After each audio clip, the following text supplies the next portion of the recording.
All right, so it seems like you really want to start thinking in English, not just speaking it, right? Yeah. And we've got a ton of your notes and articles right here. Wow. You've been researching some pretty cool strategies, it looks like. And it seems like you've already gone beyond, like, the basic stuff. Yeah.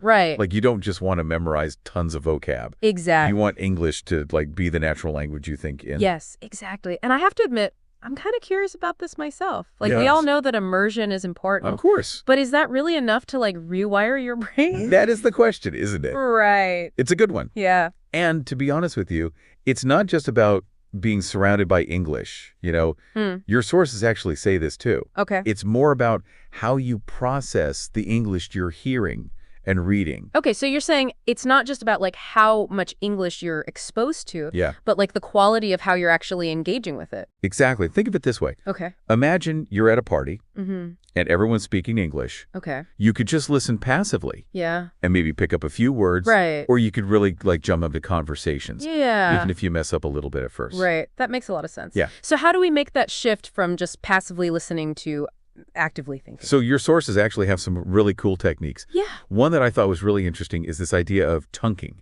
Chunking. Yeah. Okay, I'm intrigued. So it's this idea that instead of translating every single word in your head, Okay. you start thinking in, like, phrases or chunks of words. Oh, interesting. Yeah, like, think about it. Yeah. You speak your native language. Uh-huh. You don't think about each individual word, do you? No, it just flows. Exactly. Yeah. So the goal is to, like, create that same kind of automatic process in English. I see. So, like, instead of thinking then hungry, Yeah. then hungry, Mhm. you just think I'm hungry. I'm hungry. Yeah. I never thought about it that way. Yeah. So basically we're trying to, like, skip that translation step Yeah. by thinking in these, like, prepackaged units of meaning. You got it. Okay. And the cool thing is our brains are actually really good at recognizing patterns like this. Oh, that's cool. The more we see these chunks of words, Yeah. the more natural they become. It's like learning a new dance move. Uh-huh. Like, at first you're thinking about every single step. Right. But then eventually it all just flows together. Exactly. And your sources actually talk about a bunch of techniques for practicing this. Awesome. Yeah, like they talk about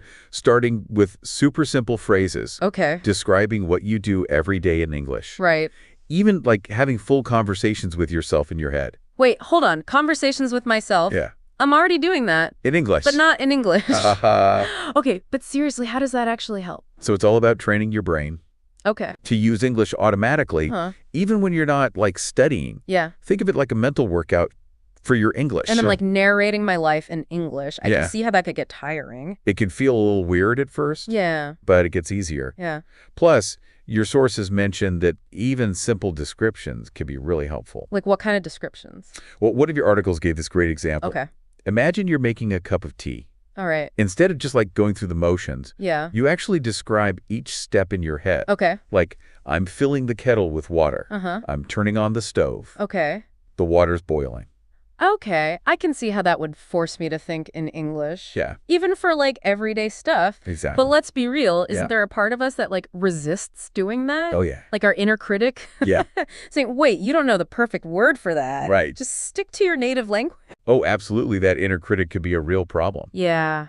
But one of your sources actually talked about this. Oh, good. They called it embracing imperfection. Embracing imperfection. Is Yeah. that like giving myself permission to sound silly? It is. It's about focusing on fluency rather than accuracy. Okay. Remember, the goal is to think in English, Right. not to be like a walking dictionary. So it's better to use a simple phrase. Yeah. Even if it's not perfect. Exactly. Than to get stuck trying to translate the perfect word in my head. Precisely think about how little kids learn language. Mm-hmm. They start with simple words and phrases, Yeah. and they make a ton of mistakes, Yeah. but they still manage to communicate. That's a good point. Yeah. All right. You've convinced me imperfection is embraced. Awesome. So now, before we dive into more of these techniques, I'm curious, have you ever struggled with this whole thinking in another language thing? Oh, absolutely. Yeah. Especially when I was learning Spanish, I hit this wall where I could, like, understand people talking. Oh, yeah.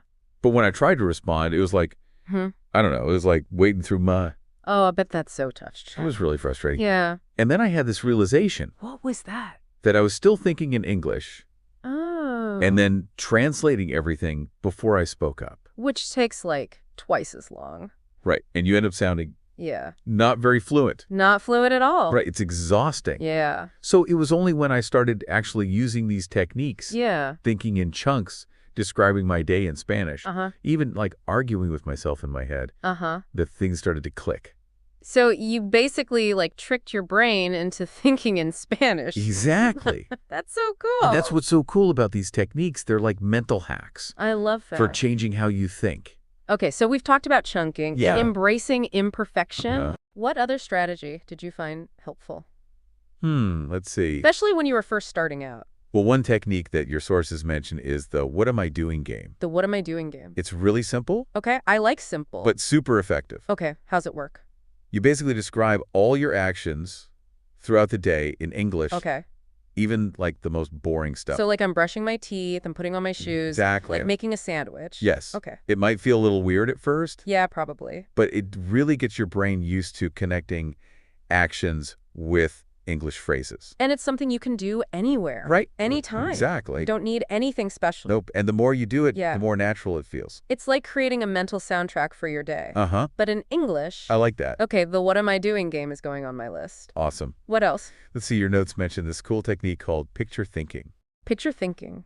I don't think I've tried that one. It's not just staring at stuff. Okay, good. It's more about actively describing objects that you see. Okay. It could be anything, a lamp, Yeah. a tree, a dog. Mm-hmm. You look at it Okay. and you just start describing it in English. So like the lamp is tall. Yeah. It has a blue shade. It's Uh-huh. made of metal. Exactly. Okay.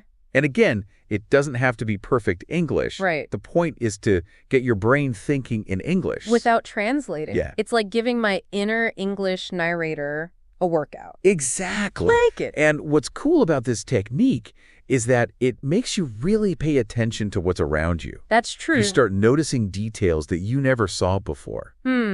It's like a mindfulness exercise. Uh-huh. But for English. Exactly. And it can also make you more creative. Really? One of your sources talked about someone describing a cloud as a fluffy dragon chasing a butterfly. Oh, that's cute. Right. I might try that next time I'm outside. You should. Okay, so we've got what am I doing? Yeah. And picture thinking. Those seem pretty easy to do. They are. Any other tips for getting better at thinking in English? Your sources keep talking about this idea of having an inner voice in English. Okay, an inner voice? Yeah, like the next level of thinking naturally. Ooh, interesting. Tell me more about this inner voice. So it's about shifting that chatter in your head. Okay. You know, all the thoughts and reactions and judgments you have Yeah. into English. So it's not just about describing things I see or do. It's like actually thinking my thoughts in English. Exactly. It's like you're having a conversation with yourself. Okay. But in English. That sounds kind of strange. It can feel a little weird at first, Yeah. but it's really powerful. But how do you actually do that? Well, it takes practice, Right. and it's not going to happen overnight. Yeah. One of your sources suggested starting small, Okay. like pick one time a day, Mm-hmm. maybe when you're getting ready in the morning, Yeah. or just for like 5 minutes before bed, Okay. and just try to think your thoughts in English during that time. Okay, so instead of thinking, ugh, I don't want to get out of bed, Right. I could think, okay, time to start the day. What should I wear today? Yeah, exactly. And you could even add some thoughts about the weather Oh, okay. or what you're excited about that day. Okay. It might feel a little forced at first, Right. but the more you do it, the easier it gets. It's like building a mental muscle. You Exactly. use it, it gets stronger. Precisely. And over time, it will become more automatic. That's all. You'll just find yourself thinking in English without even trying. That's the dream. Yeah, to effortlessly think and speak in English. I know. It is.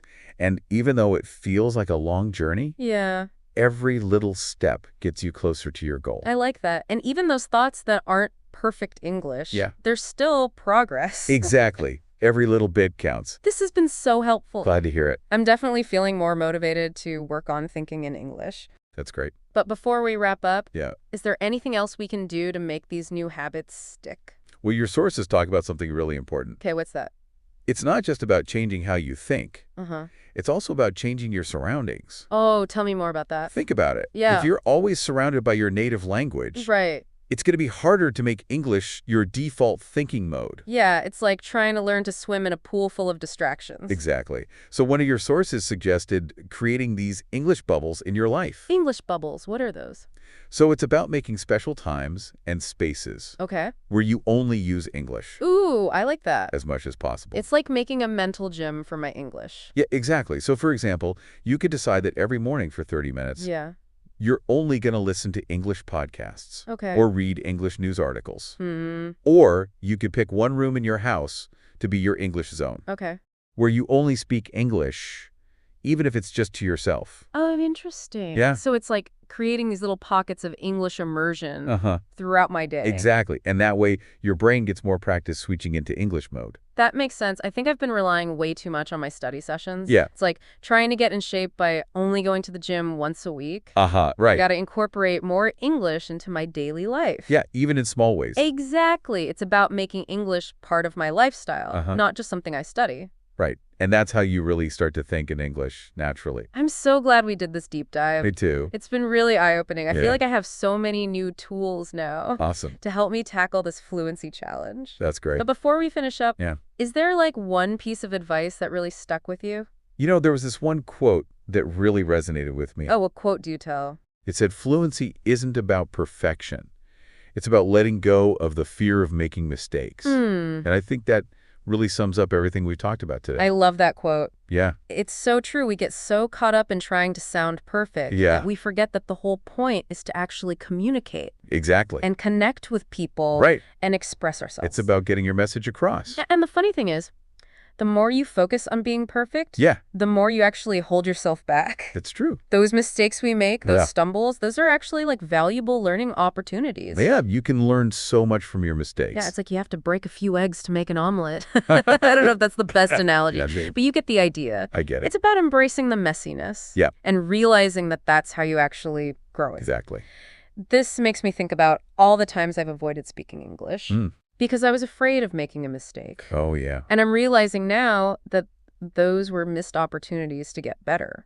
It happens to all of us. Yeah, but every time you face that fear, every time you say something, even if it's not perfect, you're making those connections in your brain stronger. You are. It's like exercising a muscle. Like taking a step outside your comfort zone and realizing that it's not so scary after all. Exactly. And the more you do it, the bigger that comfort zone gets. I like that. Until eventually thinking and speaking in English just feels natural. Like breathing. I love that. And I think it's so important to remember that this whole journey is about so much more than just learning English. It is. It's about personal growth, you know, absolutely, expanding your horizons, connecting with the world in a whole new way. It's an amazing journey. It is. And who knows, maybe you'll even discover some hidden talents or passions that you never knew you had. That would be amazing. It happens all the time. So, to our listener out there who's starting this incredible journey, just remember to be patient with yourself, embrace the messiness. It's part of the process. And never stop exploring. Yes. The rewards are so much bigger than just fluency. I couldn't have said it better myself. Well, I think that's about it for our deep dive today. Yeah. But this is just the beginning of your adventure. It is. With thinking in English natural. You've got the tools and the inspiration. Now it's time to put them into practice. So go out there, experiment, have fun, and most importantly, what's that? Never stop learning. Never stop learning.